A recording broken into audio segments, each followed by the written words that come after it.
Ozone एक gas है जिसका फॉर्मूला है O3। ये वायुमंडल के अंदर अन्य गैसों की भांति इसका भी वितरण पाया जाता है और ये वायुमंडल में जो इसका वितरण है वो लगभग पृथ्वी की सतह से लगभग 15 किलोमीटर की हाइट से लेकर के 35 किलोमीटर की हाइट तक वायुमंडल में इसका वितरण पाया जाता है। यानी जो नीचे क्षोभ मंडल है भूमध्य रेखा पर जो लगभग 16 किलोमीटर की ऊंचाई तक है, उसमें 15 किलोमीटर की ऊंचाई से ये शुरू होता है और ऊपर जो 16 के बाद 50 किलोमीटर तक समताप मंडल है, उसके अंदर 35 किलोमीटर की हाइट तक के बीच में, यानी पृथ्वी की सतह से लगभग 15 किलोमीटर से लेकर 35 किलोमीटर की हाइट के बीच में ओजोन गैस का वितरण पाया जाता है। और चूंकि इसका वितरण इस जोन में, इस हाइट में ही पूरी पृथ्वी पर फैला हुआ है, इसलिए इसको परत के तौर पर बोलते हैं, इसलिए इसे ओजोन परत कहते हैं। और इसके वायुमंडल में जो बनने और टूटने की प्रक्रिया है वो ऊपरी वायुमंडल में समताप मंडलीय क्षेत्र में सूरज के पराबैंगनी विकिरण है, जो भी हाई एनर्जी रेडिएशंस आती हैं, जिनमें यूवी रेडिएशंस भी होती हैं, अल्ट्रावायलेट रेडिएशन, उनकी उपस्थिति में ऑक्सीजन के जो अणु हैं O2, उनके टूटने और टूटने के फलस्वरूप जो ऑक्सीजन के परमाणु बनते हैं O, एक एक एटम, फिर वो एटम वापस ऑक्सीजन के एक अणु से एक परमाणु जोड़ता है, यानी O2 के साथ एक O जोड़ता है और वो O3 बनाता है। और फिर ये O3 फिर से डिसोसिएट होता है, टूटता है और ये O2 और O में तब्दील होता है। इस प्रकार ओजोन के बनने की, टूटने की प्रक्रिया अनवरत चलती रहती है और ओजोन अणुओं के रूप में इसका जो वितरण है गैसीय रूप में ये पाई जाती है और इसका वितरण जो है वो वायुमंडल में ऑन एन एवरेज 15 से 35 किलोमीटर की हाइट के बीच में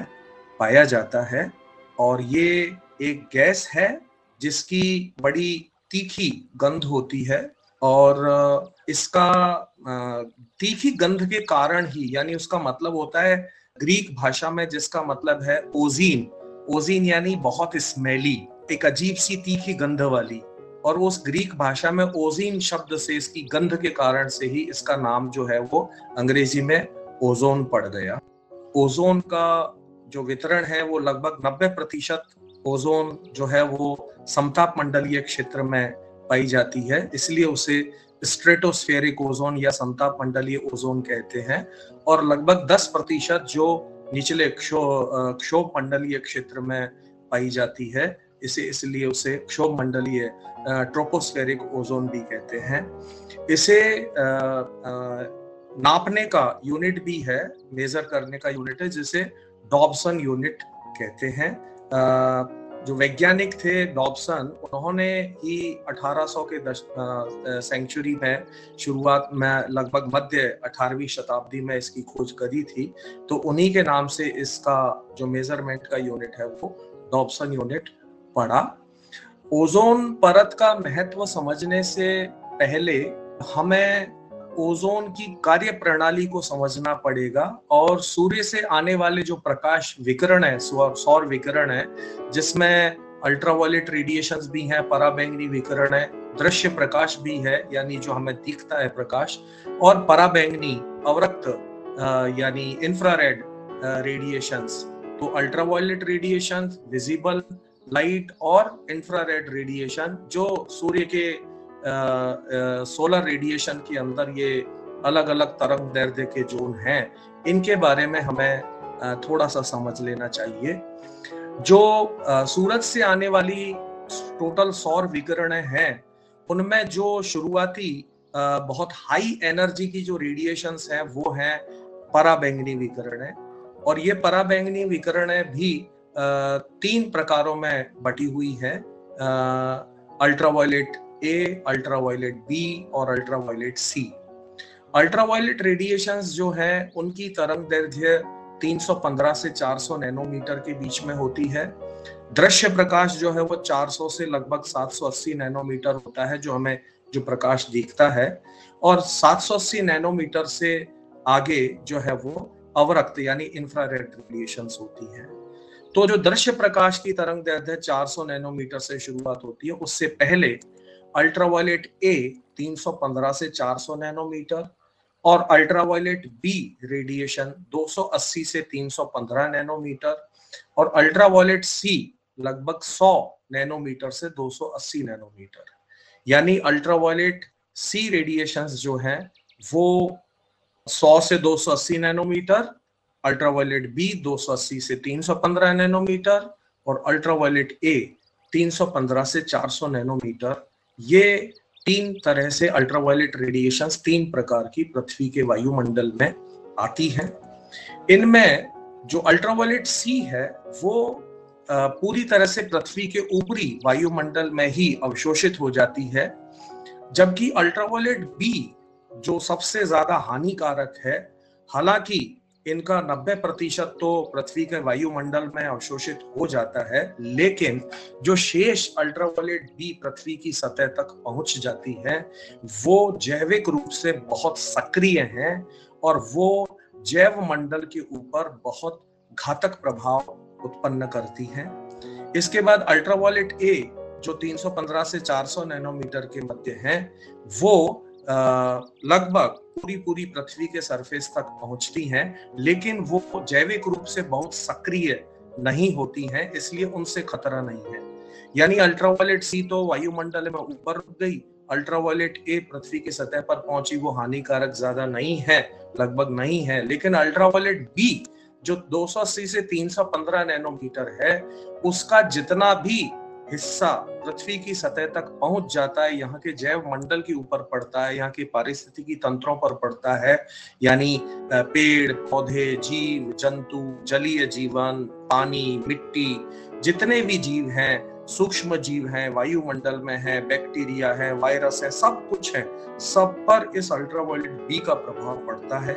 लेकिन जो बड़े जीव जंतु हैं, यानी पादप जंतु जगत और मनुष्य को शामिल करके,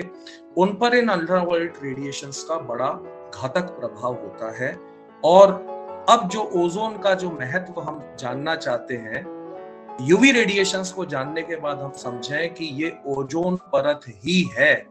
जो इन अल्ट्रावायलेट रेडिएशंस को, और विशेष रूप से जो अल्ट्रावायलेट बी रेडिएशंस, जो हाई एनर्जी रेडिएशंस पृथ्वी तक पहुंचती हैं और घातक प्रभाव करती हैं, उनको रोकने का काम करती है। क्योंकि उन्हीं की उपस्थिति में ओजोन का बनना विखंडन चलता रहता है, तो उनको ये इंटरप्ट करती है और इस तरह से पृथ्वी की सतह पर पहुंचने से रोकने का एक महत्वपूर्ण काम करती है। अदरवाइज यदि ये पराबैंगनी विकिरण है ओजोन परत न रोके, तो ये बहुत हाई एनर्जी रेडिएशंस पृथ्वी पर पहुंच करके तबाही का कारण बन सकती हैं। तो इसलिए, और उसके साथ साथ में भूमंडलीय तापमान वृद्धि, अनेक प्रकार की बीमारी और अन्य कई प्रभाव होंगे। यानी यदि ये हाई एनर्जी रेडिएशंस पृथ्वी पर पहुंचती हैं, और ये ओजोन परत ही है जो इनसे हमारी रक्षा करती है, इसीलिए ये ओजोन परत का हमारे पृथ्वी पर जीवन के लिए बहुत ज्यादा महत्व है। ये बड़ा रोचक प्रश्न है कि ओजोन छिद्र क्या है, क्योंकि हम बहुत लंबे समय से ये सुनते आ रहे हैं ओजोन होल, ओजोन होल। असल में वायुमंडल में ओजोन परत का वितरण जो है वो भूमध्य रेखा के रेफरेंस में देखें तो वायुमंडल में लगभग 15 किलोमीटर से 35 किलोमीटर की ऊंचाई के मध्य है। लेकिन ध्रुवों पर, जहां पृथ्वी का शेप अलग है और गुरुत्वाकर्षण बल अलग है, तो ध्रुवों पर ओजोन परत का डिस्ट्रीब्यूशन 15 नहीं बल्कि लगभग 12 किलोमीटर से प्रारंभ होकर के 35 किलोमीटर से पहले तक कम तक जाता है। इसका मतलब है कि ध्रुवों पर गुरुत्वाकर्षण का एक तो प्रभाव एक बड़ा एक कारक हुआ, दूसरा पृथ्वी का जो घूर्णन गति है, इसके कारण भूमध्य रेखा पर इसकी सर्वाधिक गति है और ध्रुवों पर न्यूनतम इसकी घूर्णन गति है देखा जाए। और तीसरा, ध्रुवों पर जो परमाफ्रॉस्ट है, यानी बड़ी भारी मात्रा में जो जमी हुई बर्फ है, वहां तापमान की अवस्थाएं हैं। तो अब इन सारी चीजों को समझ करके हम ये समझें कि वायुमंडल में जब ओजोन परत को नष्ट करने वाले, इसकी जो प्राकृतिक बनना और जुड़ना बनना, विखंडन होने की जो पूरी प्रक्रिया है और ये गैस के रूप में वितरित रहती है एक संतुलित अवस्था में, संतुलित मात्रा में। लेकिन जब उसको हमारी मानवीय गतिविधियां, कोई पदार्थ जो भी हम मुक्त करते हैं उनसे ये नष्ट होती है, असल में वो पदार्थ जो है वो प्रकृति में बड़े हल्के हैं और वायुमंडलीय गतियों में वो बड़ी तेजी से विश्व भर में फैल करके वायुमंडल में और ध्रुवीय क्षेत्रों में विशेष रूप से जाकर के बड़े लंबे समय तक इकट्ठे हो सकते हैं। यानी पूरी पृथ्वी पर तो वितरित होंगे, लेकिन पृथ्वी के घूर्णन, ध्रुवों की स्थिति और वहां पर बड़े लंबे समय तक निम्न तापमान होने के कारण ये ओजोन डिप्लीटिंग सब्सटेंसेस, ओजोन को विघटन करने वाले तत्व ध्रुवीय क्षेत्रों में बड़ी भारी मात्रा में इकट्ठे हो जाते हैं। और वहां पर जब ध्रुवीय ग्रीष्म काल आता है तो उस समय पर क्योंकि ध्रुवों पर लंबे समय तक अंधेरा रहता है और फिर सूर्य का प्रकाश आता है, तो जब लंबे समय तक अंधेरे की अवस्था है तब बड़ी बहुत लो टेम्परेचर की अवस्था में ये ओजोन डिप्लीटिंग सब्सटेंस, ये सारे तत्व ध्रुवीय क्षेत्रों में बड़ी भारी मात्रा में इकट्ठे हो जाते हैं। और जब वहां रोशनी का टाइम आता है, पोलर समर आती है, ग्रीष्म काल आता है ध्रुवों पर, तो वो वहां पर बड़ी भारी मात्रा में चूंकि इकट्ठे हो गए, तो वहां की ओजोन परत को जब सूर्य का प्रकाश आना शुरू हुआ तो पराबैंगनी किरणों की उपस्थिति में ये ओजोन के मॉलिक्यूल्स को, जो उनका बनने की प्रक्रिया, उसको अवरुद्ध करने का काम करते हैं और वहां ओजोन अणुओं की मात्रा में बड़ी तेजी से कमी आने लगती है। अब ऐसी स्थिति में पूरी पृथ्वी पर ओजोन गैस का वितरण है, लेकिन जहां पर इस गैस के अणुओं का बहुत तेजी से विखंडन हो और वहां उनकी मात्रा तेजी से कम हो, तो अन्य क्षेत्रों की अपेक्षाकृत उस क्षेत्र में जहां तेजी से इनका विखंडन हो रहा है, ओजोन गैस की अणुओं की कमी हो रही है, तो वहां पर उसकी परत पतली हो जाएगी। जब पतली होगी तो उन क्षेत्रों में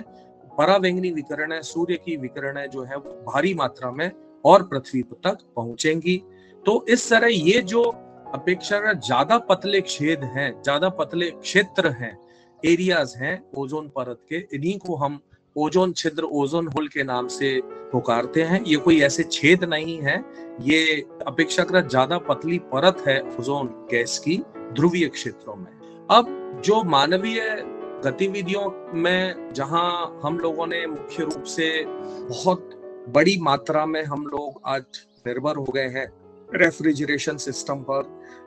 कूलिंग सिस्टम पर, एयर कंडीशनिंग सिस्टम पर, और हम इतना परजीवी बन चुके हैं, आश्रित बन चुके हैं इन चीजों पर कि शीतलकों के बगैर, एयर कंडीशनर्स के बगैर ना यात्रा कर पाते हैं। हमारे वाहन भी एयर कंडीशन होने चाहिए, हमारी रेल हवाई यात्राएं भी एयर कंडीशन होनी चाहिए, हमारा आवास भी एयर कंडीशन होना चाहिए, हमारे ऑफिस, मीटिंग रूम, बड़े बड़े मॉल, हर जगह एयर कंडीशनर लगे रहने चाहिए ताकि हमें टेम्परेचर, सर्दी गर्मी का एहसास न हो अनावश्यक ही। और हम बहुत बड़ी मात्रा में हम रेफ्रिजरेटर्स का इस्तेमाल करते हैं, शीतलकों का इस्तेमाल करते हैं। कृषि के अंदर बड़ी भारी मात्रा में हम स्प्रे वाले कीटनाशक और ऐसे उन पैकिंग का इस्तेमाल करते हैं, तत्वों का इस्तेमाल करते हैं। यहाँ तक कि अब रंग और ऐसे चीज भी, डिओडोरेंट भी आ गए हैं,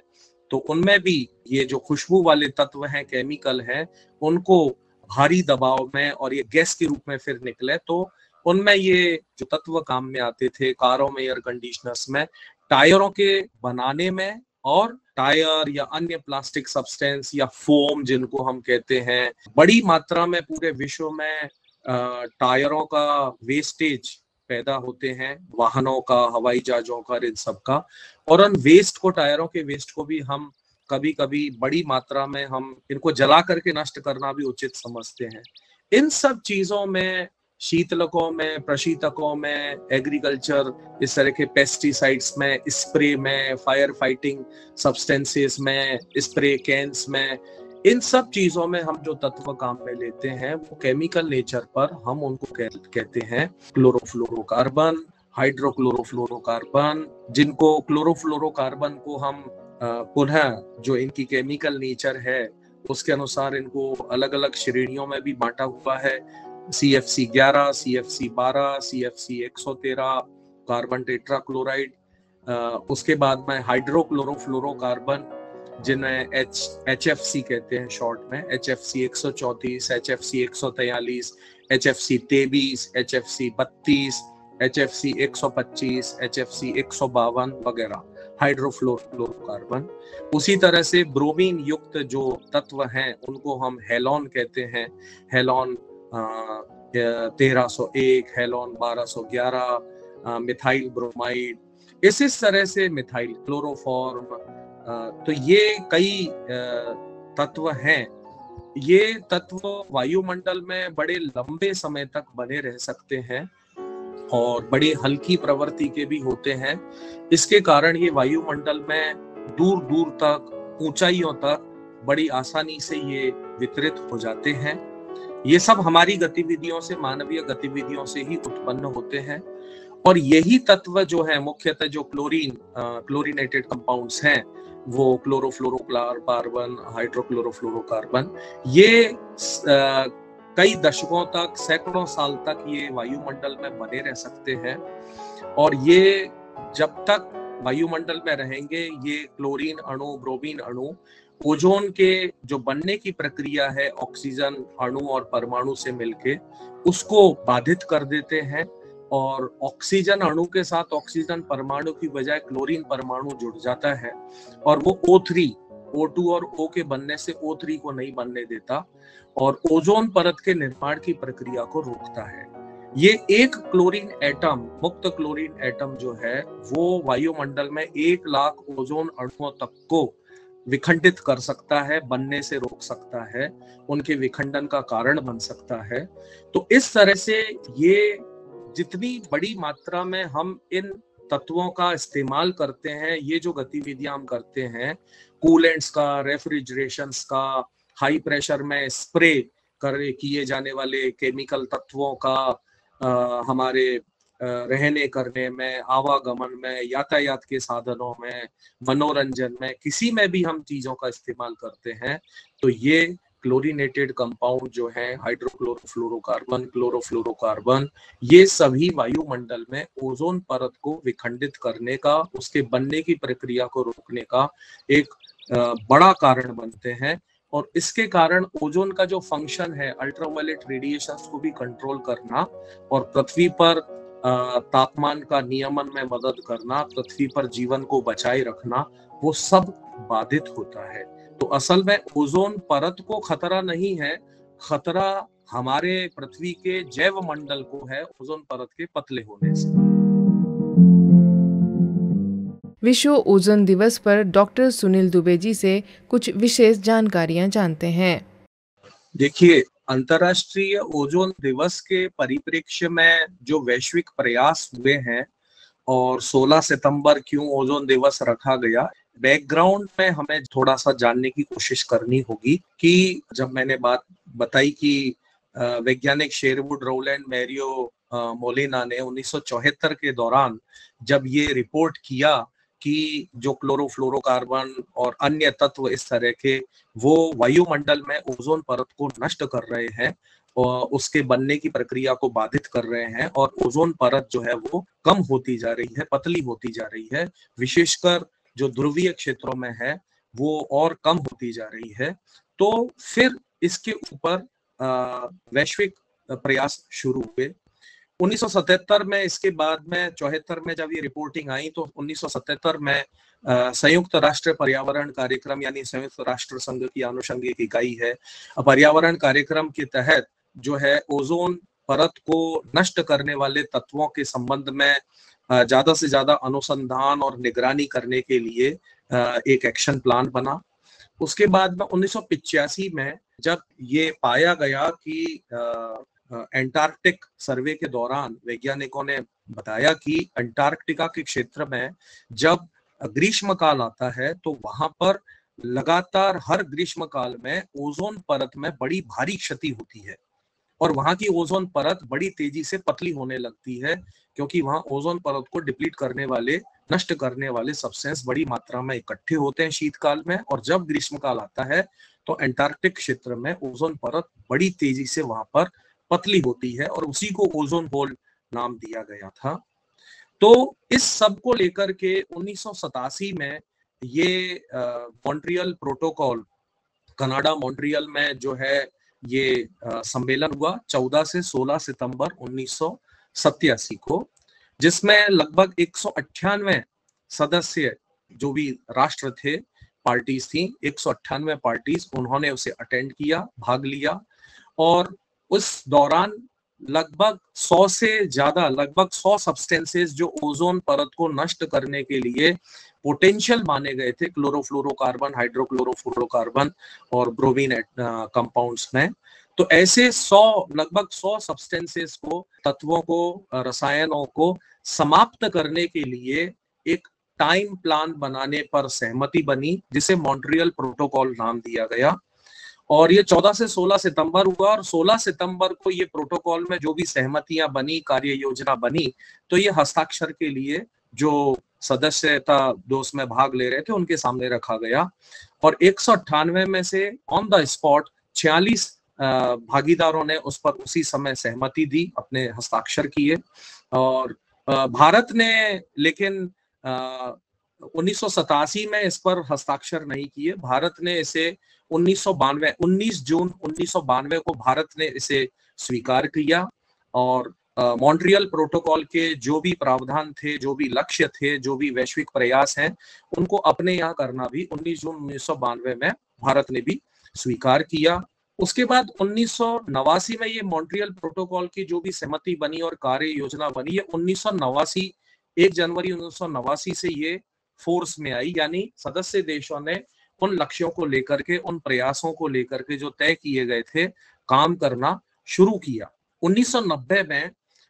ओजोन परत को नष्ट करने वाले ये जो तत्व मैंने बताए, इन सारे तत्वों को, जो लगभग 100 तत्व ऐसे आइडेंटिफाई किए गए थे, उनको नष्ट करना जो है, या उनका उत्पादन और प्रयोग करना, वो समाप्त करने की प्रक्रिया शुरू हुई। उसके बाद में 1993 में जब संयुक्त राष्ट्र में इसी के फॉलो अप में और मीटिंगें हुई, तो 1993 में संयुक्त राष्ट्र की बैठक के दौरान ये तय किया गया कि 14 से 16 सितंबर 1987 को जो मॉन्ट्रियल सम्मेलन हुआ, और फिर उसमें जो तय किए गए थे लक्ष्य अंडर मॉन्ट्रियल प्रोटोकॉल के तहत, तो इसलिए 16 सितंबर को प्रति वर्ष जो है ओजोन परत संरक्षण दिवस, अंतरराष्ट्रीय ओजोन परत संरक्षण दिवस के रूप में मनाया जाए। और 1995 से प्रति वर्ष 16 सितंबर को ओजोन परत संरक्षण दिवस मनाया जाए, ये तय किया गया 1993 में। और 16 सितंबर 1995 से प्रतिवर्ष 16 सितंबर को अंतरराष्ट्रीय ओजोन संरक्षण दिवस मनाना इसे तय किया गया, और तब से मनाया भी जा रहा है। और इसी के डेवलपमेंट में 1996 में तक ये प्रयास हो गए थे कि जो विकासशील देश थे, जिन्होंने ओजोन परत संरक्षण के लिए सहमति व्यक्त करी थी, उन्होंने अपने एरियाज में हाइड्रोक्लोरोफ्लोरोकार्बन के जो कंपाउंड्स हैं, उनको जो मैंने अभी बताए,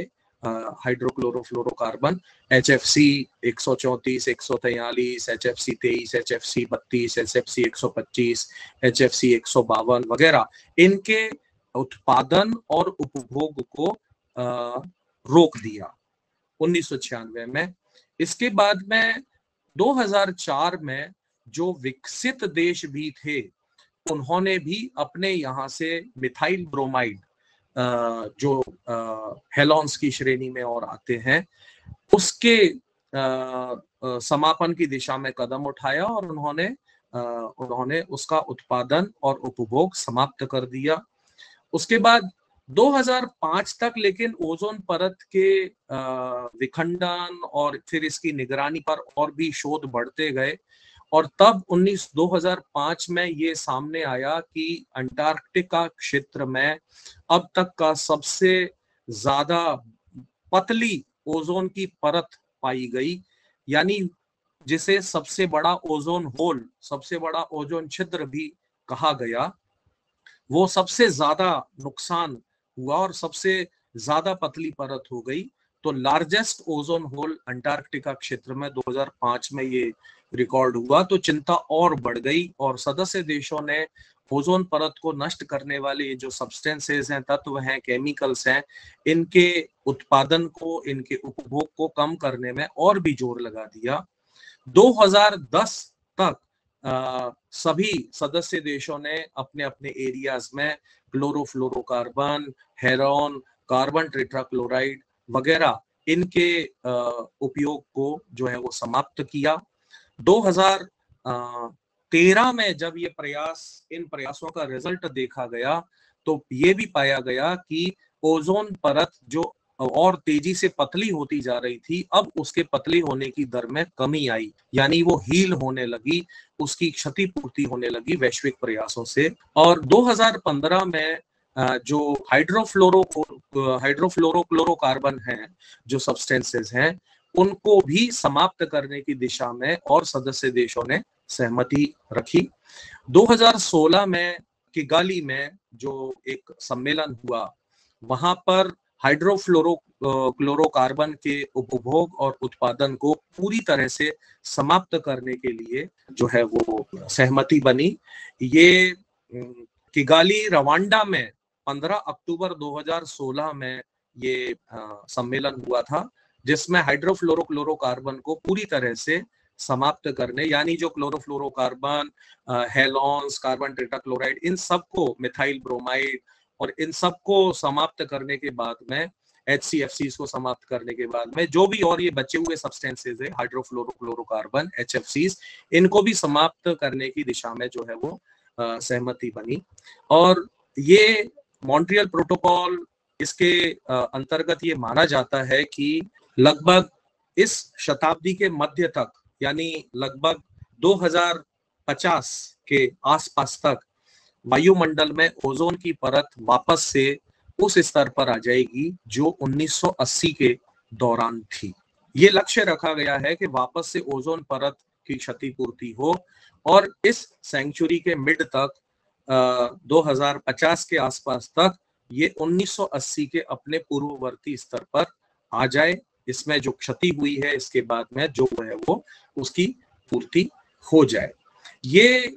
इवेंट्स हुई थी जो मैंने बताया कि मॉन्ट्रियल प्रोटोकॉल के बाद सदस्य देशों ने सभी विश्व स्तर पर ओजोन परत को क्षरण करने वाले तत्वों के उत्पादन और उपयोग को समाप्त करने पर सहमति व्यक्त करी। इसलिए 16 सितंबर अंतर्राष्ट्रीय ओजोन संरक्षण दिवस मनाया जाता है और इसके जो फल भी हैं वो भी सामने आए हैं। और इस शताब्दी के मध्य तक ओजोन परत अपनी 1980 की पूर्ववर्ती स्थिति में आ जाए, ऐसी संभावना है, प्रयास हो रहे हैं। लेकिन इसकी आधारशिला जो रखी गई थी वो 1985 में वियना सम्मेलन के दौरान रखी गई थी, जब ये पाया गया 74 में कि ओजोन परत को हमारे द्वारा ये उत्पादित केमिकल नष्ट कर रहे हैं। तो वियना सम्मेलन हुआ था 1985 में और 22 मार्च 1985 को वियना सम्मेलन के दौरान ऑन द स्पॉट 28 देशों ने ये सहमति व्यक्त करी कि ओजोन परत को नष्ट करने वाले जो तत्व हैं उनसे संबंधित जो अनुसंधान और उनको बढ़ावा दिया जाए और ओजोन परत के क्षरण होने के कारणों को जो है पता किया जाए। तो वियना सम्मेलन जो 1985 का है उसी ने मॉन्ट्रियल सम्मेलन 1987 का की आधारशिला रखी और उसके बाद लगातार इसके फॉलोअप में मीटिंग होती रही है। तो एक बड़ा जो मीटिंग हुई 2016 में किगाली रवांडा में, और उसमें ये तय किया गया कि जो बचे कुचे सब्सटेंस हैं ओजोन को नष्ट करने वाले हाइड्रोफ्लोरोक्लोरोकार्बन, उनका भी उत्पादन और उपभोग जो है वो समाप्त कर दिया जाए। और अंततः इस शताब्दी के मध्य तक 2050 तक का लक्ष्य रखा गया था कि वायुमंडल में ओजोन की परत जो है अपने 1980 के स्तर को पुनः प्राप्त कर ले। तो ये अभी इसकी मॉनिटरिंग और वो सब चल रहा है, क्या परिणाम रहे वो तो लगभग मिड सेंचुरी में अभी 2050 तक सामने आएंगे। लेकिन ये पक्का है कि अंतरराष्ट्रीय मॉन्ट्रियल प्रोटोकॉल का जो अडॉप्शन हुआ उसको स्वीकार किया गया और इसके अंतर्गत अंतरराष्ट्रीय ओजोन दिवस मनाया जाना प्रारंभ किया गया। जागरूकता फैली, देशों ने अपने अपने यहाँ पर नई नई टेक्नोलॉजी को काम में लिया। आज आप देखते हैं रेफ्रिजरेटर और उन सब पर लिखा हुआ आता था CFC फ्री। ये सब वही प्रयास थे, उन अंतरराष्ट्रीय जो सहमतियां जो बनी थी जिसमें भारत का भी योगदान था, उसी को लेकर के हमारे यहाँ पर जो वाहनों के इंजन भी थे वो पहले यूरो नॉर्म्स वाले इंजन आते थे, उसके बाद में फिर भारत नॉर्म्स के यानी मापदंड के भी इंजन आने लगे। वो सब वही थे जो ओजोन परत को या ग्लोबल वार्मिंग को रोकने में जो टेक्नोलॉजिकल एडवांसमेंट है, ये सब उसी के परिचायक थे। तो इस तरह से वैश्विक प्रयासों के फलस्वरूप ओजोन के संरक्षण को बड़ी गति मिली है, बड़ा बल मिला है और इसके सकारात्मक जो है प्रभाव भी सामने आ रहे हैं। 16 सितंबर को विश्व ओजोन दिवस मनाया जाता है। ओजोन दिवस के उपलक्ष्य पर आइए कुछ ज़रूरी जानकारियाँ जानते हैं। हमारे साथ एक्सपर्ट हैं डॉक्टर सुनील दुबे जी। देखिए, जैसा मैंने शुरू में बताया कि ओजोन परत का महत्व क्या है। ओजोन परत सूर्य से आने वाली विकिरणों में जो पराबैंगनी विकिरण है, जो बहुत उच्च ऊर्जा वाली विकिरणें होती हैं, हाई एनर्जी रेडिएशंस होती हैं, उनको या तो अधिकांश को वो वायुमंडल में वे अवशोषित हो जाती हैं और इस तरह से या बहुत कम मात्रा में वो फिर बची खुची पृथ्वी पर पहुंचती हैं। जो इन अल्ट्रावायलेट रेडिएशंस में अल्ट्रावायलेट बी जो 280 से 315 नैनोमीटर की है, ये बहुत ज्यादा हानिकारक रेडिएशंस हैं जो जैव मंडल है, विशेष रूप से जीव जंतु पेड़ पौधे, इनकी बायोलॉजी पर, इनके जीवन पर, इनकी शरीर पर, इनके जीवन चक्र पर बहुत घातक प्रभाव उत्पन्न कर सकती है। क्योंकि पहला जो ओजोन परत कम होने का प्रभाव है वो ये कि अगर ओजोन परत पतली होगी तो ये अल्ट्रावायलेट रेडिएशन, पराबैंगनी विकिरणें ज्यादा से ज्यादा धरती पर आएंगी। और ये आपको आजकल दिख रहा है कि जहां पर ओजोन परत क्षरण फिर भी अभी भी हम लोग बढ़ा रहे हैं। आप देखिए कि सर्दी में भी जब सूरज की रोशनी हमारे शरीर पर, हाथ पैर पर पड़ती है तो हमें बड़ी ऐसा लगता है कोई अंगारा हमारे हाथ पैर पर चिपका रहा है।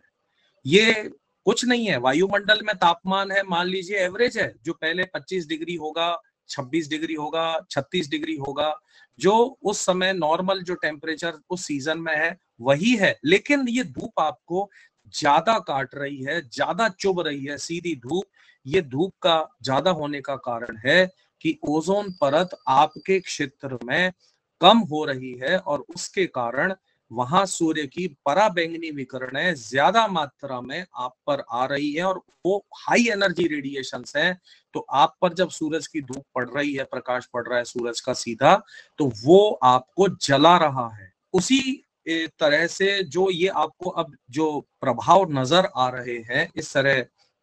उसी का ही एक दूसरा रूप है कि जब बड़ी मात्रा में ये हाई एनर्जी रेडिएशन पृथ्वी के वायुमंडल में आएंगी, ओजोन परत उनको रोकने के लिए नहीं होगी, तो पृथ्वी की सतह पर आकर के टकराएंगी। और जब ऊर्जा विकिरणें पृथ्वी की सतह पर आके टकराएंगी, पानी पर टकराएंगी, अवशोषित होंगी, कुछ पृथ्वी की सतह से परावर्तित होंगी, वापस वायुमंडल में जाएंगी, तो उनकी एनर्जी कम हो जाती है, तो वायुमंडल को पार करके बाहर नहीं जाएंगी, फिर वायुमंडल में अंदर परावर्तित होकर फिर पृथ्वी पर आएंगी और इस तरह से अपनी ऊर्जा खोते खोते वो पृथ्वी के निचले वायुमंडल में ही वो एनर्जी रेडिएशन जो है वो परावर्तित होती रहेंगी और निचले वायुमंडल में ही उनके कारण जो है वो ऊर्जा जो है डिसिपेट होगी, फैलेगी और तापमान वृद्धि का कारण बनेगी। एक तो ये चीज। तो ग्लोबल वार्मिंग पर वार्मिंग में ओजोन डिप्लीशन से किस तरह सहायता मिलती है, जैसे और चीजें ग्लोबल वार्मिंग के लिए सहायक हैं, उसी तरह ओजोन परत का पतले होने से भी ग्लोबल वार्मिंग में किस तरह से इजाफा होता है, बढ़त होती है, ये आप समझ लें। अब दूसरी चीज कि जब ओजोन परत आपकी बॉडी पर पड़ेगी तो वो आपकी बॉडी पर न सिर्फ आपकी त्वचा पर जो तापमान का प्रभाव, हीट जो आपकी त्वचा को वो जला रही है, क्योंकि एनर्जी रेडिएशन है, आपकी सरफेस पर, आपकी त्वचा पर टकराएगी एनर्जी रेडिएशन, अपनी ऊर्जा ट्रांसफर करेगी, आपकी त्वचा जलेगी। तो सिर्फ ये न आपकी त्वचा को ही नहीं जला रही है, बल्कि त्वचा के अंदर आपकी जो कोशिकाएं हैं त्वचा के अंदर, फिर उनमें हानिकारक प्रभाव उत्पन्न होते हैं और अभी विश्व स्तर पर बड़ी संख्या में त्वचा के कैंसर बढ़ रहे हैं। वो एक बहुत बड़ा इफेक्ट। और एक रोचक चीज जो आपको जान के आश्चर्य होगा और आप भी सोचेंगे ये क्या रिलेशन हुआ, लेकिन वो तथ्य है, साइंटिफिक रिसर्च हो चुकी है कि आज की तारीख में विश्व स्तर पर आंखों में मोतियाबिंद के जितने, आई ब्लाइंडनेस के जितने केस हो रहे हैं, मोतियाबिंद के केस हैं, उनमें लगभग आधे केस, मोतियाबिंद के केस विश्व स्तर पर ओजोन डिप्लीशन और पृथ्वी पर पराबैंगनी विकिरण भारी मात्रा में आने के कारण हो रहे हैं। यानी मोतियाबिंद के केस वैश्विक स्तर पर 50% केसों का कारण आज ओजोन डिप्लीशन है। पृथ्वी पर पराबैंगनी विकिरणों का ज्यादा मात्रा में आना है जो आपकी आंखों में मोतियाबिंद का कारण बन रहा है। अब आप समझ लें कि हमारी त्वचा पर, हमारे नेत्रों पर और उसके साथ साथ में जब भी हमारे शरीर पर ये हाई एनर्जी रेडिएशन पड़ रही है तो ऐसा तो नहीं है कि ये खाली त्वचा को गर्म कर दिया, हमें गर्मी लग गई, मैंने बताया कैंसर का कारण बनेंगे। और जब ये लंबे समय तक हम ऐसे ही एक्सपोज होते रहेंगे, पराबैंगनी विकिरण हमारी गतिविधियों के कारण, हमारे ही गलत कामों के कारण हम पर ही ज्यादा पड़ेंगी, तो उससे हम में आनुवंशिक विकार भी उत्पन्न होने लग रहे हैं। यानी डीएनए के अंदर चेंज आ रहे हैं। माताओं से जो नए, जो प्रभावित माताएं हैं, उनकी संतानें पैदा हो रही हैं तो उनमें आनुवंशिक विकार आ रहे हैं क्योंकि वो आपके डीएनए तक को प्रभावित कर रही हैं। इसके अलावा एक बड़ी मात्रा में, बहुत बहुत बड़ी मात्रा में, आप जानते हैं वैश्विक स्तर पर जैसे जीव जंतु हैं उसी तरह प्लांट्स भी जीव जंतु जगत का भाग है। प्लांट्स में जब उनका फोटोसिंथेसिस, पराबैंगनी विकिरणें भारी मात्रा में आएंगी तो उनके भी प्रकाश संश्लेषण को बड़ी भारी मात्रा में प्रभावित करेंगी। और पादपों का प्रकाश संश्लेषण प्रभावित होगा तो पहली चीज, वो प्रकाश संश्लेषण में वायुमंडलीय कार्बन डाइऑक्साइड का इस्तेमाल करके भोजन बनाते हैं, वो भी बाधित होगा। ऐसी स्थिति में वैश्विक स्तर पर, ग्लोबल लेवल पर जो कार्बन चक्र है और जो वनस्पति का फोटोसिंथेसिस के द्वारा इस वायुमंडलीय कार्बन को प्रकाश संश्लेषण द्वारा भोजन बना करके अपने अंदर इकट्ठा करने का जो फंक्शन है, विश्व स्तर पर हजारों करोड़ों लाखों टन में जो कार्बन प्रकाश संश्लेषित होकर के भोजन के रूप में, लकड़ी के रूप में, पादप वृद्धि में जो स्टोर होता है, वो भी रुक रहा है। तो ऐसी स्थिति में क्या होगा, उतना कार्बन वातावरण में मुक्त रहेगा जिसे वेजिटेशन संश्लेषित करने के लिए, प्रकाश संश्लेषण में काम में लेने के लिए और संचित करने के लिए उपलब्ध नहीं होगी। तो वो कार्बन वायुमंडल में मुक्त रहेगा और उतना ही ज्यादा वायुमंडल में वो तापमान वृद्धि, ग्लोबल वार्मिंग के लिए वो कार्बन डाइऑक्साइड या कार्बन के अन्य अवस्थाओं में वो कार्बन सक्रिय रहेगा। तो ऐसी स्थिति में ओजोन डिप्लीशन, ओजोन परत के क्षरण से, हाई एनर्जी पराबैंगनी रेडिएशन पृथ्वी पर आने से न सिर्फ जो आपके वर्तमान में आपके शरीर की जो क्रियाएं हैं या आपके अंग हैं, त्वचा है, आंखें हैं या अन्य अंग हैं, उसके साथ में आपके आनुवंशिक विकारों का भी कारण ये ओजोन डिप्लीशन बन रहा है। इसे समझने की बहुत ज्यादा जरूरत है क्योंकि यदि आज भी जो आपका शरीर जल रहा है उस धूप में, वायुमंडल में तापमान ज्यादा नहीं है लेकिन धूप आपको ज्यादा लग रही है और वो आपके त्वचा को जला रही है, इस तथ्य को समझें कि इसका कारण क्या है। वायुमंडल में बहुत बड़ी मात्रा में अल्ट्रावायलेट रेडिएशंस आ रही है। यहाँ मैं आपको एक और हमारे साथियों के द्वारा, हमारी टीम के द्वारा जो प्रयास किया जा रहा है वो मैं वस्तु स्थिति से आपको बताता हूँ। मेरे एक मित्र हैं डॉक्टर मोहम्मद यासीन, राजस्थान के चित्तौड़ जिले में विज्ञान शिक्षक हैं। और जब हम लोगों ने बात करी कि ये धूप आंचल ये बहुत ज्यादा काट रही है, तो ये विचार हुआ, हमारा डिस्कशन हुआ कि अल्ट्रावायलेट रेडिएशंस बढ़ रही हैं, इनको हम कैसे नाप के देखें कि कितनी आ रही है। तो अभी कोई मोबाइल ऐप भी नहीं है जो यूवी रेडिएशन की वास्तविक तीव्रता को बता दें। साइंटिफिक इंस्ट्रूमेंट है, लोगों को पता नहीं है। मौसम विभाग यूवी रेडिएशन की तीव्रता को नहीं बताता है और हम पर प्रभाव पड़ता जा रहा है। तो हम लोगों ने, डॉक्टर यासीन ने जो है वो इंस्ट्रूमेंट मंगाया और उसकी सहायता से वायुमंडल में विभिन्न स्थानों पर जा करके राजस्थान के कई जिलों में, देश के कई राज्यों में वो गए, 7-8 राज्यों में, महाराष्ट्र में गए, दिल्ली में गए, गुजरात में गए, मध्य प्रदेश में गए, जहां पर भी वो गए अपने साथ इंस्ट्रूमेंट को रखा। दमन दीव में हमने अध्यापक और बच्चों की ट्रेनिंग करी, तो उसमें भी वो उनको हमने बुलाया, वहां प्रैक्टिकल अध्यापक बच्चों ने दमन दीव में करके देखे उस इंस्ट्रूमेंट से। और जो अल्ट्रावायलेट रेडिएशन उस समय पर आ रही है अलग अलग टाइम पर, सूर्योदय से लेकर सूर्यास्त तक, जब सूर्य का प्रकाश जितने समय में मौजूद है उस समय में यूवी रेडिएशन हमने नापी, तो आपको बहुत आश्चर्य होगा कि जो पीक आवर्स में यानी दिन के समय पर भी हमारे जीवन को सुरक्षित रखने के लिए जो स्वीकृत है यूवी रेडिएशंस की तीव्रता, अल्ट्रावायलेट रेडिएशंस की, वो 2-3 तक हो सकती है, मान लीजिए यूवी इंडेक्स जिसको हम कहते हैं। लेकिन आपको बहुत आश्चर्य लगेगा और श्रोताओं को, रेडियो मधुबन के श्रोताओं को ये डरना भी चाहिए, डर लगना चाहिए सुन करके कि अभी तक के हमारे शोध कार्यों में डॉक्टर यासीन और उनके साथ उनके स्टूडेंट्स, उनके कोलीग्स, हम लोगों की टीम के द्वारा जो अभी आ रहे हैं शोध में, उसमें यूवी रेडिएशंस की तीव्रता दिन के समय 3-4 बजे तक 12 से 13 तक मेजर हो रही है। अब आप सोच सकते हैं 2-3 की बजाय 12 से 13 तक यूवी रेडिएशंस की तीव्रता मेजर हो रही है, तो कितनी मात्रा में यूवी रेडिएशंस हम पर आ रही है। अब इस चीज को हमें समझना चाहिए कि कितना गुना ज्यादा यूवी रेडिएशंस पृथ्वी पर पहुंच रही है। हमने ये भी करके देखा कि जहां पर ग्रीन कवर है, जहां पर डेंस वेजिटेशन है, घनी बाग बगीचा है, वहां पर यूवी रेडिएशन नापी। वो जहां खुली सड़क पर, खुले मैदान में, जहां कोई ग्रासलैंड भी नहीं था, घास का मैदान पे नहीं था, वहां 12-13 आ रही है। और पास में यदि कोई बाग बगीचा है तो वहां पर यूवी रेडिएशन आ रही है 7-8, 5-6। और यदि कोई घास का मैदान भी है तो वहां 7-8 तक वो मेजर हो रही है। यानी जितना ग्रीन कवर है उस क्षेत्र में यूवी रेडिएशन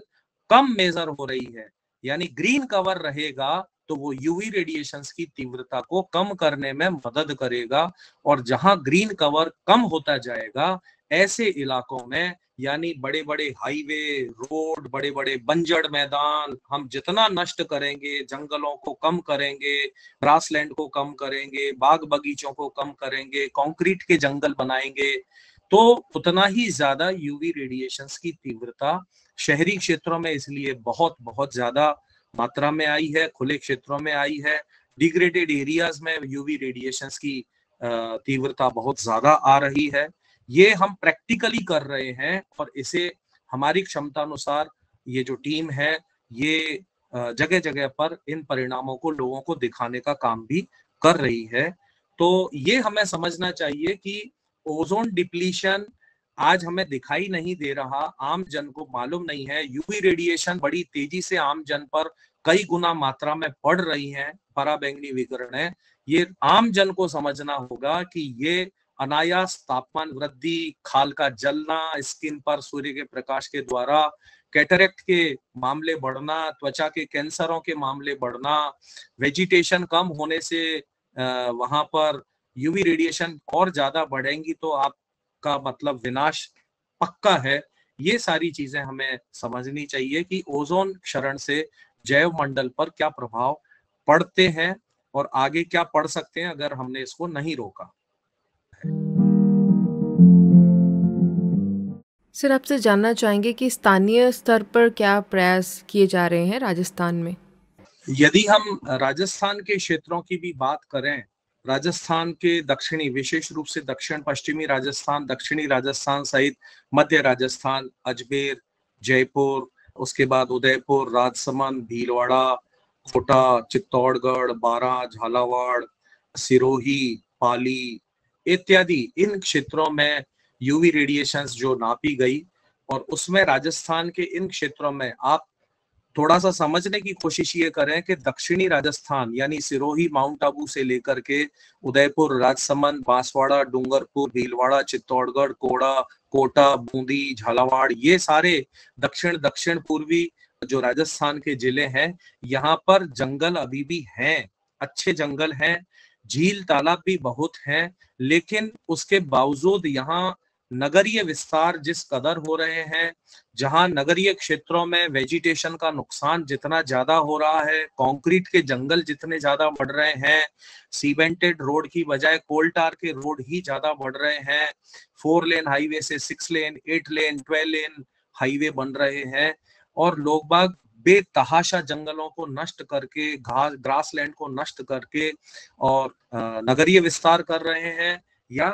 कृषि या अन्य उपयोग में जमीन को ले रहे हैं। तो ग्रीन कवर कम होने के कारण राजस्थान के इन जो वनस्पति से आच्छादित जिले भी हैं, पानी, वेटलैंड्स भी बहुत हैं, जलाशय भी हैं, उसके बावजूद इनके जो नगरीय क्षेत्र हैं, विशेष रूप से इन जिलों में, वहां पर यूवी रेडिएशंस की तीव्रता 12-13 तक नापी गई है। यानी खतरा बहुत बहुत ज्यादा है। यदि हम ये देखें कि दक्षिण पश्चिमी राजस्थान की तरफ में माउंट आबू और इस इलाके तक को हम देखें, तो ये ऊंचाई के अनुसार यहाँ पर दिन में तापमान रात में कम हो जाएगा, लेकिन अगर हम ओजोन डिप्लीशन के रेफरेंस में अगर हम देखें, तो माउंट आबू में हर साल जो जंगलों को इंसान ही जलाते हैं, तो जंगल जलते हैं, वन क्षेत्र कम हो रहा है, अंधाधुंध पर्यटन, मानवीय कमर्शियल एक्टिविटी, व्यावसायिक प्रयोजन, इस सब के कारण जो पहाड़ों का और पूरे राजस्थान में जो वितरित अरावली क्षेत्र है, उत्तर से लेकर दक्षिण तक, इन पूरे अरावली क्षेत्र में अवैध खनन के कारण, जंगलों के नष्ट होने के कारण, शहरों के विस्तार के कारण, हमारे डेवलपमेंटल प्रोजेक्ट जो बिना सोचे समझे बनाए जाते हैं, पहाड़ों को काट करके जो सड़कें निकाली जाती हैं, रेल लाइनें निकाली जाती हैं, वैकल्पिक तरीके हो सकते हैं, लेकिन पहाड़ों को काट करके, प्लेन करके ही सड़क रेल लाइनें निकाली जाए, टनल बना करके भी निकाली जा सकती हैं कि ऊपर जंगल बच जाए और अंदर रेल लाइन निकल जाए, सड़क निकल जाए। कामली घाट, गोरम घाट, जो उदय राजस्थान में मावली से मारवाड़ ट्रेन चलती है, तो कामली घाट गोरम घाट का सेक्शन है जो अंग्रेजों के समय पर बनाया गया, जहां पर टनल्स बनाई गई पहाड़ों में से और बहुत घने जंगल में से रेल लाइन निकली, बड़े अच्छे तरीके से निकाली, बिना पहाड़ों को काटे, बिना प्लेन करे। तो अगर उस तरह से हम करेंगे तो अच्छा रहता, लेकिन आज की स्थिति ये है कि हिल स्टेशन होने के बावजूद पश्चिमी भारत की ये highest peak Guru Shikhar mount Abu, ये खतरे में है। पराबैंगनी विकिरणों की तीव्रता बड़ी हाई यहाँ पर रिकॉर्ड हो रही है। उसी तरह से दक्षिण राजस्थान के जिलों में और दक्षिण पूर्वी राजस्थान के जिलों में, मध्य राजस्थान में राजधानी जयपुर है, इस तरह से। और यही स्थिति दिल्ली तक में जब ये तीव्रता नापी, तो आप सोच लीजिए वहां पर स्थिति तो और भी ज्यादा, यूवी रेडिएशन ज्यादा नापी गई, और सुबह सुबह 9-10 बजे से यूवी रेडिएशन की तीव्रता 8-9 को पार कर गई वहां पर। तो इस तरह से समुद्र तटीय क्षेत्रों की तरफ देखें, दमन दीव में हमने जब देखा, वहां तो समुद्र क्षेत्र पास में है, लेकिन वहां पर 12-1 बजे जो है यूवी रेडिएशन 8-9-10 पर जा रही थी। तो ऐसी स्थिति में हम ये समझने की कोशिश करें कि राजस्थान ही नहीं बल्कि पूरे भारत के अंदर भी जहां पर भी जो मानवीय गतिविधियों के कारण हमारा ग्रीन कवर कम हो रहा है, दूसरी तरफ हम जितनी तेजी से हम लोग रेफ्रिजरेशन सिस्टम का इस्तेमाल बढ़ा रहे हैं, शीतलकों का इस्तेमाल बढ़ा रहे हैं, स्प्रे, इस तरह के केमिकल्स का इस्तेमाल बढ़ा रहे हैं, इन सब के कारण फिर भी अभी भी क्लोरोफ्लोरोकार्बन, हाइड्रोक्लोरोफ्लोरोकार्बन, हेलॉन्स, इन सब का ठीक है उत्पादन, उपभोग खत्म हो गया, लेकिन जो वैकल्पिक तत्व हैं वे भी हम उनका इस्तेमाल कर रहे हैं, तो वो भी उत्सर्जित होंगे वातावरण में, तो वो भी वायुमंडल में ओजोन परत के क्षरण का कारण तो बनते जाएंगे। तो ये फल है कि हमारे आगे ओजोन परत के की रक्षा के लिए बड़ी चुनौतियां हैं,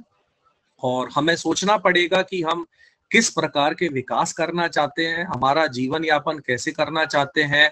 कितना हम एयर कंडीशनिंग एनवायरनमेंट में रहना चाहते हैं, और कितना हम ओजोन परत को बचाने के लिए संजीदा हैं। सर, आपसे जानना चाहेंगे कि राष्ट्रीय स्तर पर या अंतर्राष्ट्रीय स्तर पर और जो आम जन भी हैं वो कैसे ओजोन परत की रक्षा में योगदान दे सकते हैं? देखिए, ओजोन परत क्षरण को रोकने के लिए राष्ट्रीय स्तर पर, राज्य स्तर पर, जिला स्तर पर, इन सभी स्तर पर एक जैसी हालत है कि अंतर्राष्ट्रीय संधि, अंतर्राष्ट्रीय प्रोटोकॉल या जो भी बने उनकी सहमति में ठीक है, हम प्रयास कर रहे हैं और राष्ट्रीय स्तर पर उसके परिणाम भी सामने आ रहे हैं और हम भी वैश्विक स्तर पर ओजोन डिप्लीशन को रोकने के लिए भारत भी योगदान दे रहा है। हर व्यक्ति के योगदान से विश्व स्तर पर ओजोन परत को बचाने की प्रयास हो रहे हैं। हर व्यक्ति का प्रयास उसमें काउंट करता है, हर व्यक्ति का प्रयास उसमें शामिल है। लेकिन एक बड़ा लैक्यूना है, देश की सरकार को करना है तो अपनी टेक्नोलॉजी के अंदर काम कर रही है, national action plan on climate change भी बनाए, उसके अंदर भी ओजोन परत संरक्षण के लिए, क्लाइमेट चेंज रोकने के लिए, इन सब के लिए लक्ष्य रखे। उसी की अनुपालना में state action plan on climate change भी हर राज्य स्तर ने बनाए अपने अपने। उन state action plan on climate change में भी जो राष्ट्रीय जो रणनीति है उनको राज्य स्तर पर उन रणनीतियों को लिया जा रहा है। वो सब है, टेक्नोलॉजिकल एडवांसमेंट हो रहे हैं, वाहन निर्माण उद्योग जो है वो अब नए यूरो नॉर्म्स या भारत नॉर्म्स के इंजन पर आ गए, यानी जो इंजन अब इस तरह के क्लोरोफ्लोरोकार्बन, हाइड्रोक्लोरोफ्लोरोकार्बन और ऐसे ऐसे तत्वों को काम में नहीं ले रहे हैं। इवन हमारे शिक्षा व्यवस्था में हमारे बीएड के शिक्षार्थी और अन्य थर्माकोल का बहुत यूज करते थे, थर्माकोल पैकिंग का या फोम का वगैरह का, स्टायरन फोम का इस्तेमाल करते थे। इन सब में ये जो तत्व हैं क्लोरोफ्लोरोकार्बन, हाइड्रोक्लोरोफ्लोरोकार्बन और ऐसे तत्व काम में आते थे निर्माण में, तो उन सबको रोकने के काम हो रहे हैं। हमारे वाहन उद्योग अब नए नॉर्म्स के साथ आ रहे हैं, हमारे रेफ्रिजरेटर्स अब जो आ रहे हैं सीएफसी फ्री लिखे हुए आ रहे हैं, उनमें वैकल्पिक तत्व काम में आ रहे हैं जो ओजोन परत क्षरण तो कर सकते हैं लेकिन वो कम कर सकते हैं, कम उनका प्रभाव है। तो इसलिए वैकल्पिक टेक्नोलॉजी जो है वो बहुतायत में हम काम में ले रहे हैं। लेकिन एक बहुत बड़ा लैक्यूना है, बहुत बड़ा एक गैप है, वो गैप है हमारी शिक्षा व्यवस्था में। हमारी शिक्षा व्यवस्था के अंदर ओजोन परत या अल्ट्रावायलेट रेडिएशंस वो कैसी होती हैं, कितनी आती हैं, क्या तीव्रता होती है, उनकी क्या प्रवृत्ति होती है, ओजोन परत उनको रोकने का कैसे काम करती है, यदि वो आ रही हैं तो वास्तविक जो आंकड़े हैं, डाटा है, जानकारियां हैं विश्व स्तर की, राष्ट्रीय स्तर की, उनके प्रभाव क्या हो रहे हैं, उनसे संबंधित पाठ्य सामग्री होनी चाहिए। ना कि केवल ओजोन परत क्या है, वो क्या काम करती है, यूवी रेडिएशंस को रोकने का करती है, बस इतना ज्ञान किताबों के अंदर रखने से आम जन ना तो, और उनको उस ज्ञान को पढ़ने वाले विद्यार्थी ना तो ओजोन लेयर के बारे में सोचते हैं। ये मैं आपको प्रैक्टिकल, मैं मेरा ये अनुभव से, मैं एनवायरमेंटल साइंस का लेक्चरर रहा हूं और मैं मेरे पूरे अनुभव से आपको बता रहा हूं एक पर्यावरणविद होने के नाते कि ओजोन परत के बारे में पढ़ने के बावजूद भी आप स्कूल के विद्यार्थी छोड़ दीजिए, कॉलेज के, यूनिवर्सिटी के विद्यार्थियों तक को बाद में ओजोन परत याद नहीं रहती है। ओजोन होल आज भी लोग कंफ्यूज होते हैं, पढ़े लिखे भी, कि ओजोन परत एक छेद, ओजोन होल माने तो वो कोई छेद जैसी चीज है, ओजोन परत वो बहुत ज्यादा पतली हो गई, वो चीज नहीं है, होल जैसी ही कोई चीज है। दूसरी कि जो पराबैंगनी विकिरण है पृथ्वी पर बड़ी भारी मात्रा में आ रही है, इनके बारे में किसी को, क्योंकि वो दिखाई नहीं देती और जो अनुभव हो रहा है, स्किन जल रही है तो उसे भुगतना मंजूर है, लेकिन रिलेट करना मंजूर नहीं है, रिलेट करना नहीं आता है कि ये हमारे क्रियाकलाप से ओजोन परत पतली होने के कारण ये यूवी रेडिएशंस आ रही है और हमारी स्किन को जला रही है, ये हमारे कारण हो रहा है या मेरे पड़ोसी के कारण हो रहा है, मेरे सामने जो गलत कर रहा है उसके कारण हो रहा है, हर जिम्मेदार के कारण हो रहा है। तो ये जो ज्ञान है ये हमारे पाठ्यक्रम में, हमारे उसको लेकर के जो एक्स्ट्रा क्यूरिकुलर एक्टिविटी होनी चाहिए, प्रैक्टिकल एक्टिविटी होनी चाहिए, छोटे छोटे शोध कार्य विद्यार्थियों को कराने चाहिए। जैसे हमने, मेरे ख्याल से राजस्थान में ये पहला प्रयास था हमारा कि चित्तौड़ में डॉक्टर यासीन के साथ में मिलकर के हम लोगों ने सलाह करी और वो अपने प्रयास कर रहे हैं विद्यार्थियों को, अपने शिक्षक साथियों को लेकर के कि यूवी रेडिएशंस को मेजर कर करके हम बता रहे हैं लोगों को। जब आपकी स्किन को धूप जला रही है और आपको पता नहीं है कितनी अल्ट्रावायलेट रेडिएशन आ रही है, तो हम इंस्ट्रूमेंट लेके खड़ा करते हैं और वो इंस्ट्रूमेंट जब आपको बता रहा है कि यूवी रेडिएशन आ रही है 8, 9, 12, 13, तब उसको मेजर करते हुए और आप कांपने लगते हैं। लोग जो उसे मेजर कर रहे हैं, वास्तव में उनके अंदर वो चिंता उत्पन्न होती है कि ये यूवी रेडिएशंस आ रही है, मेरा इंस्ट्रूमेंट नाप रहा है, मेरे सामने रीडिंग आ रही है, इसका मतलब है मुझे इसे रोकने के लिए कुछ करना पड़ेगा, नहीं तो सिर्फ मेरा सत्यानाश नहीं होगा, ये तो पूरे विश्व का सत्यानाश हो रहा है। तो अपना रोल भी समझ में आता है कि एक शिक्षक के नाते, एक विद्यार्थी के नाते, एक एडमिनिस्ट्रेटर के नाते, एक नेता के नाते, एक वैज्ञानिक के नाते और एक आम जन, एक गृहिणी के नाते, एक सड़क पर व्यापार ठेला चलाने वाले के नाते भी, एक दुकान चलाने वाले के नाते भी, घर में महिलाएं घरों को संभाल रही हैं, माताएं बहनें, उनके द्वारा भी ओजोन परत को संरक्षित करने के लिए क्या किया जा सकता है। तो ये एक बड़ा लैक्यूना है कि स्थानीय ये प्रयास और पहल जो हो रही है वो केवल एक किताबी ज्ञान फ्लोट कर रहा है वर्तमान में। जो ठोस काम है, ओजोन जागरूकता, ओजोन दिवस पर रैली निकल जाएगी, जिला प्रशासन अधिकारी झंडी दिखा देंगे, बच्चे नारे लगा करके 1 घंटा घूम करके वापस हो जाएंगे, उसके बाद में ओजोन परत को भूल जाएंगे, यूवी रेडिएशंस को भूल जाएंगे, दिन भर उन यूवी रेडिएशंस को झेलते रहेंगे। तो असल में जो रिलेटेडनेस हमारी पैदा होनी चाहिए हम लोगों के अंदर, ये हमारे शैक्षणिक तंत्र के द्वारा ही हो सकती है और उसके अंदर बहुत सारी जानकारियां, वैज्ञानिक तथ्य, वास्तविक केस स्टडीज, प्रैक्टिकल्स, इन सब के द्वारा ये बहुत ज्यादा हमारी शिक्षा तंत्र के अंदर ओजोन परत संरक्षण और ओजोन डिप्लीटिंग सब्सटेंसेस, इन सबको लेकर के जो है वो व्यवहारिक ज्ञान को बढ़ावा दिए जाने की बहुत बहुत ज्यादा जरूरत है। और हमारे जो जिला स्तरीय निकाय भी हैं, नगर निगम, नगर पालिका, नगर परिषद, जिला परिषद, ये जो भी हैं, पंचायतें, ये स्थानीय स्वशासन निकायों को भी, इनके पदाधिकारियों को इन सारी जो समस्याएं हैं, ग्लोबल समस्याएं हैं, इनको समझना चाहिए कि हर चीज कंक्रीट के निर्माण से विकास नहीं होता है, हर जगह पेड़ों को काटने से विकास नहीं होता है, हर जगह काले गोल टार के रोड बनाने से विकास नहीं होता है, हर जगह पहाड़ को काट के ही रोड रेल लाइन निकालने से विकास नहीं होता है। उनको समझना चाहिए कि ओजोन परत क्या है और अल्ट्रावायलेट रेडिएशंस क्या है और ओजोन परत उनको कैसे रोकती है और ओजोन परत को बचाने के लिए हमको क्या करना चाहिए। तो ये एक बड़ा गैप है और ये अभी प्रयास किए जाने बाकी है। विश्व ओजोन दिवस पर डॉक्टर सुनील दुबे जी से कुछ विशेष जानकारियां जानते हैं। रेडियो मधुबन के माध्यम से आप जनता को क्या कहना चाहते हैं? देखिए, मैं रेडियो मधुबन के माध्यम से सभी श्रोताओं को और सभी श्रोताओं के माध्यम से उनके मित्रों, अभिभावकों, शुभ चिंतकों, जिन तक वो इस मैसेज को ले जाएं, श्रोतागण, मैं एक अपील करना चाहता हूं कि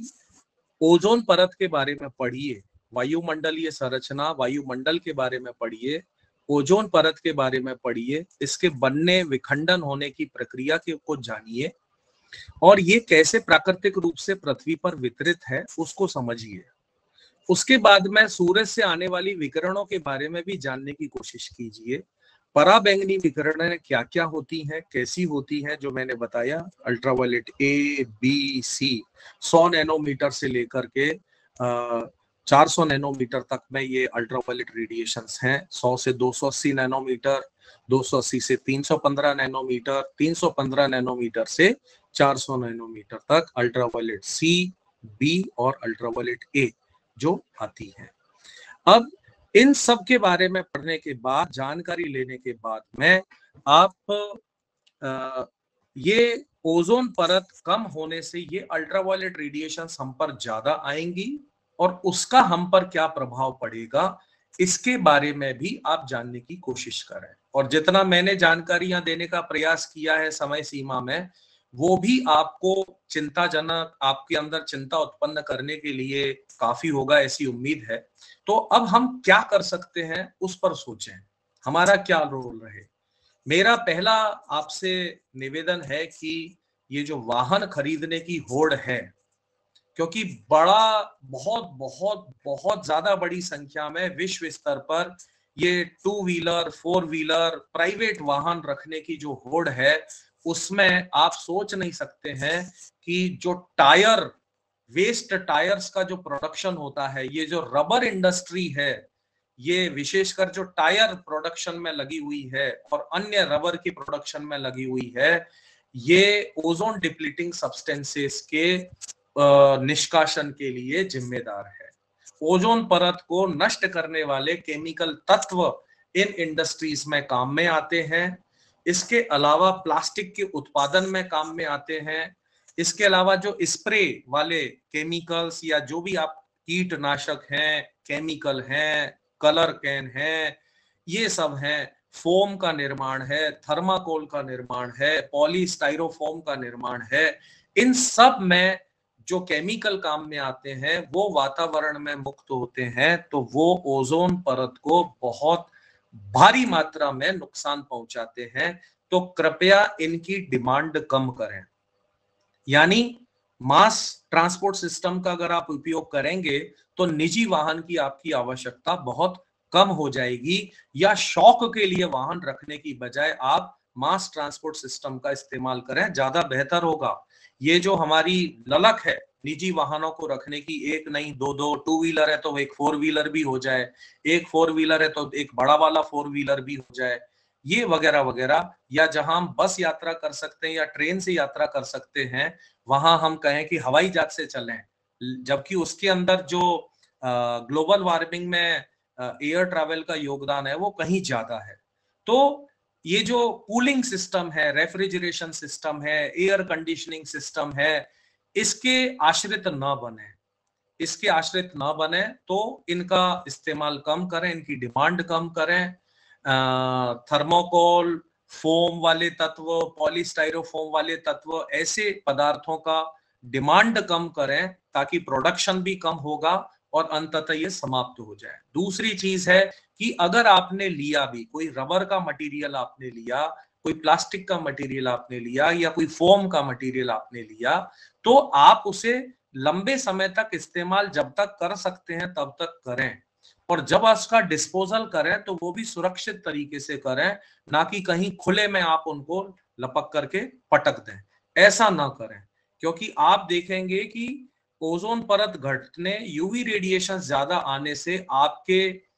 चप्पलें भी या रबर की चीजें जो छाया में भी आपके घर में भी रखी हैं, वो आजकल रखी रखी भंगुर होने लग जाती है धीरे धीरे धीरे धीरे, क्योंकि निचले वायुमंडल में भी ओजोन है।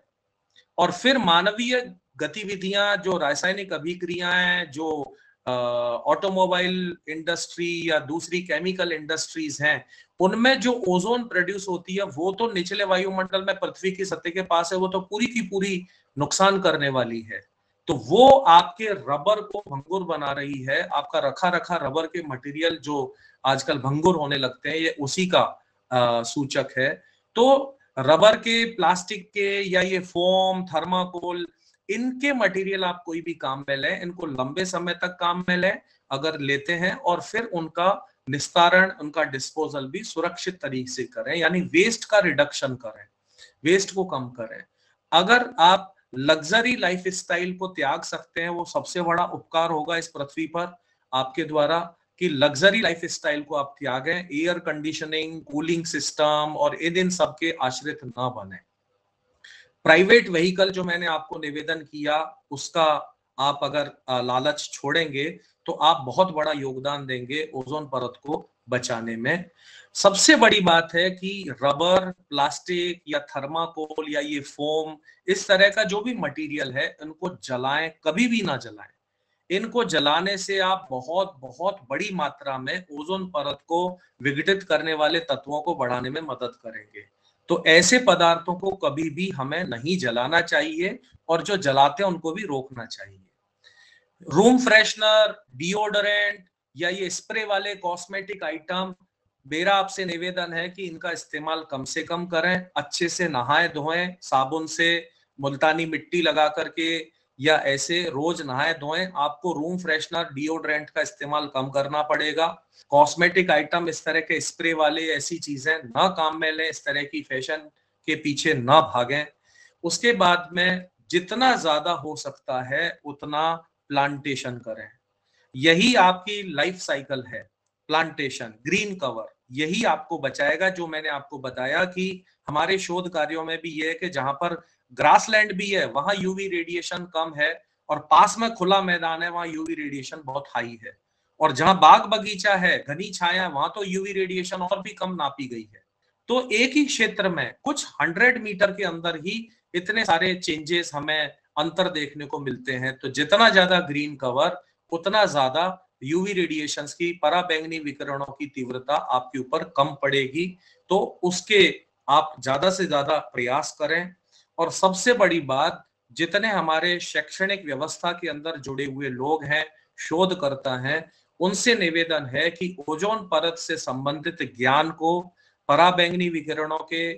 ज्ञान को, ओजोन परत क्षरण से संबंधित समस्याएं, इनके संरक्षण की आवश्यकता से संबंधित ज्ञान को ज्यादा से ज्यादा सरल रूप में, वैज्ञानिक तथ्यों के साथ, स्थानीय जानकारियों के साथ में लोगों को बांटने में मदद करें। तो हमारे शैक्षणिक तंत्र को भी, हमारे प्रशासकों को भी, हमारे नीति नियंताओं को भी इसके बारे में प्रयास करने पड़े। और आम जन के तौर पर आप जो प्रयास कर सकते हैं, आप विलासी प्रवृत्ति को बंद कर दें और एयर कंडीशनर पर निर्भर रहना बंद कर दें, रबर को जलाना बंद कर दें, वाहनों का प्रयोग, निजी वाहनों के लालच में ज्यादा ना जाएं। तो ऐसे छोटे छोटे प्रयास करके आप बहुत बड़ा योगदान दे सकते हैं। इसी के साथ रेडियो मधुबन के सभी श्रोताओं को मेरा सादर नमस्कार, अभिवादन और उज्जवल भविष्य की, सुरक्षित जीवन की शुभकामनाएं। नमस्कार। बहुत बहुत धन्यवाद सर आपका। ओजोन दिवस के उपलक्ष्य पर